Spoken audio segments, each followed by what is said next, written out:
ఓం నమో వెంకటేశాయ. So ఒక 3 రోజుల కింద నాగ చైతన్య శోభిత ధూళిపాల జాతకాన్ని నేను విశ్లేషించడం జరిగింది. దాని మీద చాలా చాలా తీవ్రమైనటువంటి డిబేట్లు అవన్నీ సాగుతా ఉన్నాయి. సో నేను ఆ జాతకాన్ని చెప్పడానికి ప్రధానమైన కారణం ఏమిటంటే, నేను ఇంతకుముందు సమంత నాగ చైతన్య జాతకాన్ని చెప్పి ఉన్నాను కాబట్టి దానికి ఎక్స్టెండెడ్ గా ఈ జాతకాన్ని చెప్పడం జరిగింది తప్ప, నాకు మళ్ళీ నేను ఇచ్చినటువంటి మాట మీదనే ఉంటాను, సెలబ్రిటీ జాతకాలు చెప్పను అని చెప్పాను. నేను ఇక మీద సెలబ్రిటీ జాతకాలు చెప్పడము మానేశానని చెప్పాను. అదే మాట మీద ఉంటున్నాను. నేను కంటిన్యూ చెయ్యను. సో ఆ చెప్పాల్సినటువంటి పరిస్థితి కూడా లేదు. సో సెలబ్రిటీ జాతకాలు కానీ రాజకీయ విశ్లేషణలు కానీ నేను చెయ్యను అని చెప్పి మీకు నేను మొన్న 2 నెలల కింద నేను ఒక వీడియో పెట్టి ఉన్నాను.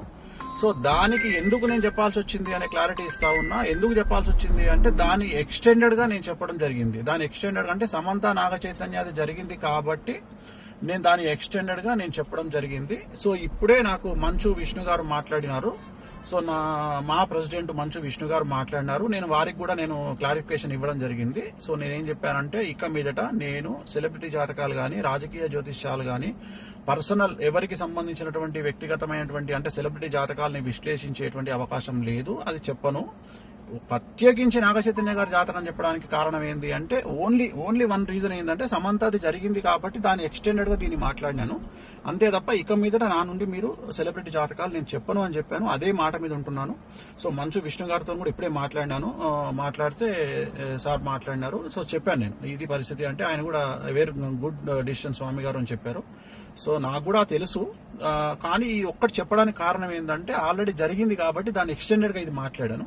సో ఇక మీదట నేను సెలబ్రిటీ జాతకాలు చెప్పను అనే మాట మీదనే ఉంటున్నాను. నేను ఎక్కడ సోషల్ మీడియాలో వేరే వాళ్ళ జాతకాలని విశ్లేషించే ఉద్దేశము నాకు లేదు. నేను ఇక మీదట పెట్టను. విష్ణు గారు కూడా వచ్చిన తర్వాత కలుద్దామని చెప్పినారు. సో ఇది నేను నా సోషల్ మీడియా ప్లాట్ఫామ్ ద్వారా నేను చెప్పాలనుకుంటున్న విషయము. ఇది డిసిషన్ అయిపోయింది. నేను ఓన్లీ బికాస్ ఆఫ్ అది ఎక్స్టెన్షన్ కాబట్టి సమంత ఇష్యూ, అందుకని చెప్పాల్సి వచ్చింది. అంతే తప్ప ఇక మీదట నా నుండి ఇలాంటివి మీరు ఎక్స్పెక్ట్ చేయలేరు. నేను చెప్పను కూడా.